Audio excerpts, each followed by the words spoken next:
Alright, it's 4 o'clock, so I will get started. So, as you can see, here presenting on graph analysis for information security incident response. My name is Cory Gehr, I work at Microsoft, and my title is Service Engineer. But I work on a team that's called Data Intelligence within our internal security team. And essentially, our job is to pull all different data sources together around the company and try and build actionable insights from that. And my particular role within that is using graph databases. We can use that either for security mitigation techniques, and in the case of what we presented today, it's all about incident response timelines. Is anybody in here information security professional? Or amateur, is that pros? Yeah, okay, fair enough. Well, I'm going to give you guys a very high level overview of what we're doing here, and hopefully that will also give this to people who are maybe just learning graphs. So my hope is by the end of this, you'll learn a bit about how you can apply this into security in your organization, and take either some ideas from this or come up with your own by the end of it. So a quick overview of what we're discussing. So I'm going to give you a brief overview of our data intelligence program within our team Microsoft. And I'm going to go into more detail about the intelligence graph we built around all these data sources that we're pulling in. And finally, I have some demos to show you guys as well on how we apply this to certain incidents that come up throughout the company. And hopefully, if there's time at the end, I'm going to a Q&A. So, as I mentioned, so our team within the company, our organization rather, is called Digital Security and Risk Engineering. We have these 3 pillars that we have in this school picture that we use. Essentially, these 3 pillars are device health, identity management, and data telemetry. We believe all of those are a great foundation on top of risk management, which is the true foundation of all of those, I should say, in order to achieve information protection within the company.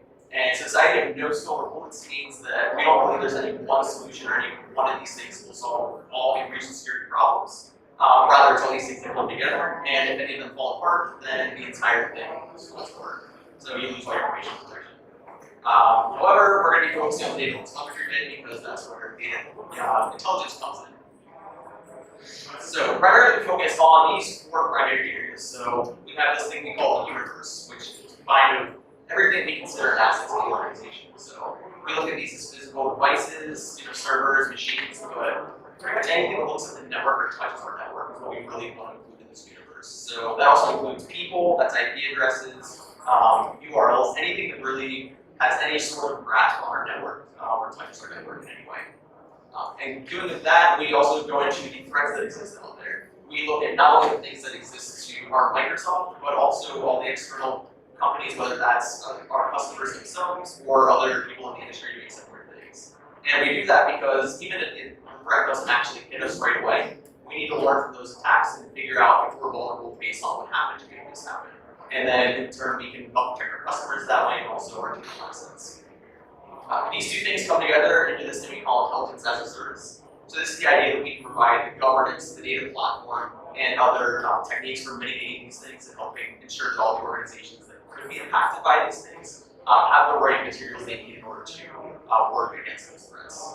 And finally, this idea of one telemetry is what we use because we want to make sure that we give out all this information to these organizations within our company and even to our customers. It needs to be in a consistent format so that they'll actually understand that. Because otherwise, we get all this random data that's in different formats, nobody's really sure how to interpret that, then all those 3 things can go into that really are useless that way because then nobody knows how to work against them. So some of you guys in the graph world may have seen this quote before. This was written by John Lambert, who's the general manager of Microsoft's Threat Intelligence Center. The quote is, vendors stick in lists and attackers stick in graphs. As long as that's true, the attackers are winning. This idea really comes into play because traditionally the defenders of the blue team, as you might hear them, always think of their company as a bunch of lists, basically. These are our assets, we need to protect these. This is impacted, okay, then, what do we do next? And then they figure it out from there. But if you're an attacker or something on the red team, as we say in the industry, you're not necessarily looking at, hey, these are the list of assets, let's go attack all of them. You're really just looking for whatever endpoint, whatever entry into the company or network that you can find and moving from there. So let's say you can compromise a web server somewhere, and you discover, oh, well, there's an account running on here that has privileges onto the machine. They don't necessarily care what that has access to. Their idea is that they'll just try and dig through the network in whatever pathway they can get to.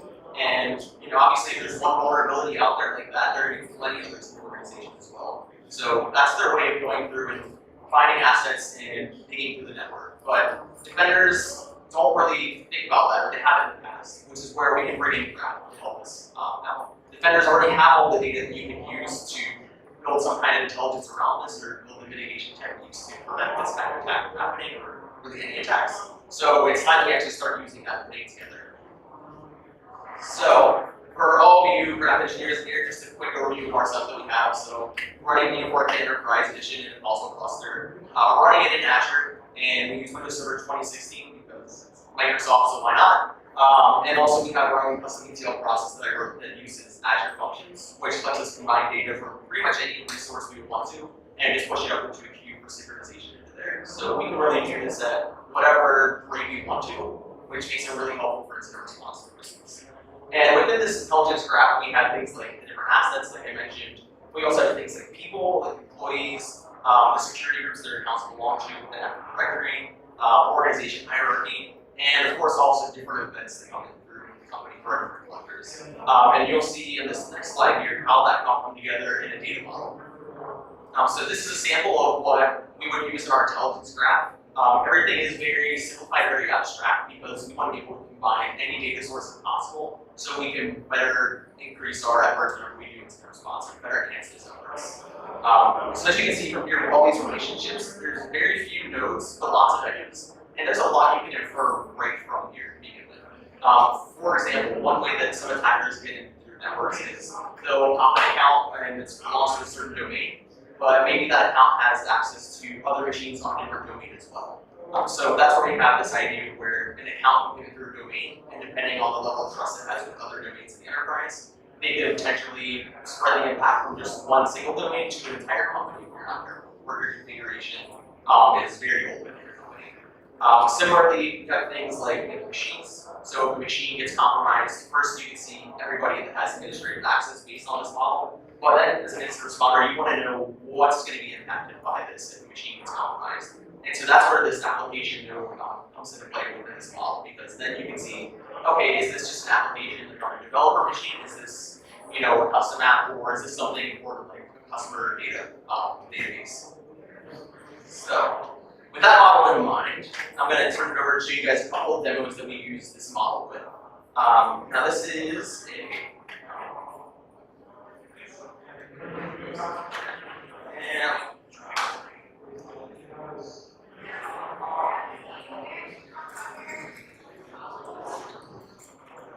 it's got a few use cases here. And so this is utility that we're developing with the Keyline skill set.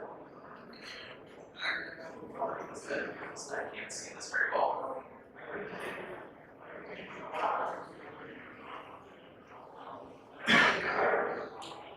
Much better. Cool. So this is a scenario in which we have an incident where, let's say it's a malware attack. So somehow malware gets inside the company, and we're trying to figure out both where it started and how it spread throughout the company. So using the timeline feature makes it very simple to go through this. So if you look at the general structure we have here right now, this is just showing the organizational units within Active Directory. It's a sample use case, so if we play out the incident over time, we have the malware there. We need to stress this out. A little more. There we go. So as we play out this incident, we're going to first see where the initial attack vector came in, which is this machine right here. So we have this laptop. So that's where this attack originated, based off of our logs. So once we go from there, we can see then how it spreads. So it's somebody within the same floor of this building who also has this piece of malware. And then as the attack progresses, we see another tablet from another machine. And then finally, we see a giant spike of this malware going to another OU. And in this case, the OUs are organized by the different buildings and different floors of that building. So from there, you can make some assumptions or some conclusions based on this. If this were live data, we'd be able to go in and see who owns that laptop, who logs in the most, so we can first reach out right away and ask them, did you open a suspicious email? Did you plug in a flash drive that, we found on the ground somewhere? What, do you know what happened with this to get this malware going? And keep in mind that these things can come in instantly, so having the graph there to give it off immediately is awesome. So whenever you add in like a machine, for example, you can immediately figure out who that person is that caused the event, who their manager is if you can't reach out to them. If it's right an account somewhere, then you can reach out to the person that sponsors that account. But especially as you look at this over time, you can see how it will spread throughout the network and see over time that it pretty much hits a decent portion of the network. And of course, in an actual live environment too, we would have all the different structures in here so you can see how it relates across the rest of the enterprise, but in the demo, I'm just keeping it condensed so it's easier to focus on. So that would be a malware situation where you can see some kind of workloads traversing through the network. And then one of the more traditional cases we see a lot in the company as well are phishing attempts. So for those of you who are aware, phishing attempts are whenever somebody sends you a malicious email that looks legit, but they're really just trying to get your username or password so that they can use that to get inside the company and steal either your information or figure out some way to get through the company and steal our information there. So here we have an org change. So we see all the way to the top is the CEO. I'm sorry, make it a little bigger, but you'll see why. But we can see all the reporting chains here. And so if we discover there's a phishing campaign out there, somebody first reports it, and everything disappears. So we have our email over here. Make that bigger. So be the first to try the new Xbox console. So something that would be relevant to Microsoft because, hey, every employee wants to try the latest and greatest Xbox or latest technology. So that'd be a legitimate phishing message that somebody might get and respond to. So we can see from the org chart which organization that's going towards, which is targeting. And then there's another phishing attempt in here as well, and this one is, you've been selected to try Windows 11. And so again, something, these phishing messages are usually very targeted towards, whether it's the organization or specifically the group within the company or other people. And in this case, the demo data we have here is reporting for these people report to somebody in the security operations center. So hopefully they're not going to fall for that trick because they should be increasing security. But the other interesting thing you can get out of this though is, was this a targeted phishing attack? Is this somebody, some sort of advanced threat out there, some sort of nation state attacker that's trying to harvest information from security operations? I mean, if you're in a security organization, you do get a lot of oversight into a lot of different aspects of the company. So maybe that's what's going on here. But the fact that we see these phishing attempts going towards specific organizations within the company, and you don't see random phishing messages with the same message going out to a bunch of different people, you can figure out from there that, oh, okay, so there's targeting a specific organization. And you might see that too, like if you're trying to release a new product like the new Xbox, you might see a lot of phishing attempts going towards that particular organization because they want to steal the information about that or whatever IP we have in that. So this is how we can use graph analysis, and especially in timelines to all these things in the response process, because again, we have all the information we have right here to reach out to these groups and say, hey, be on the lookout, these are some messages that are going through, if you see this, don't answer it. And again, as we get the information in from people and figure out the impact, it makes it a lot easier to figure those things out, but also quickly remediate those issues by reaching out to those people.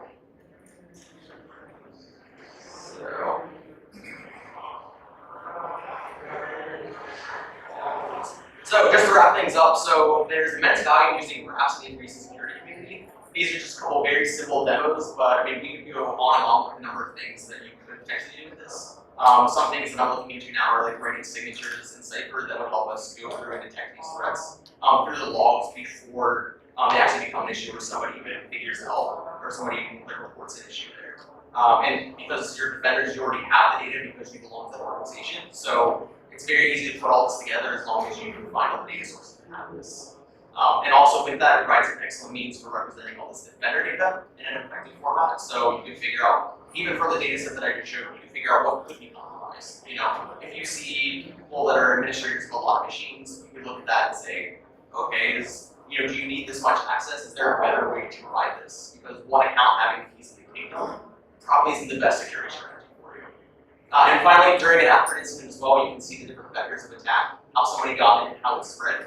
It's very useful for postmortems, but also at the same time, you can uncover motives in that way, and also mitigate those issues or respond to them much faster. So that's all the content that I had for you guys, and open to Q&A. We've got a few minutes left for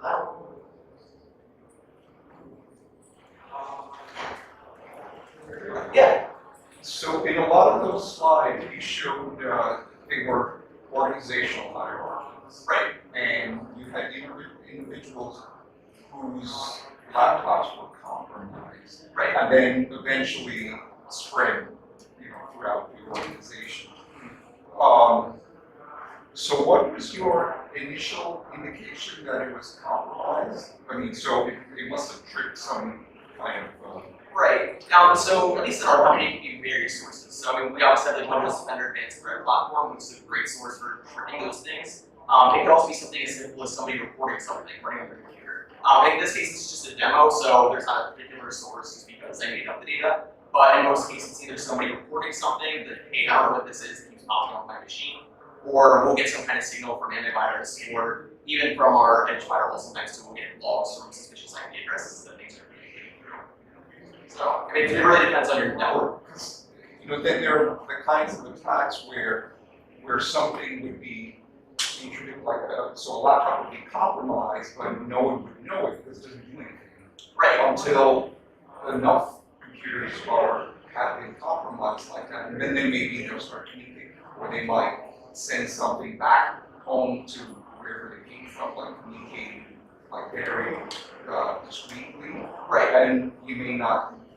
I mean, so that's a pattern. I mean, that's one kind of pattern. Yeah. So, I mean, can you, with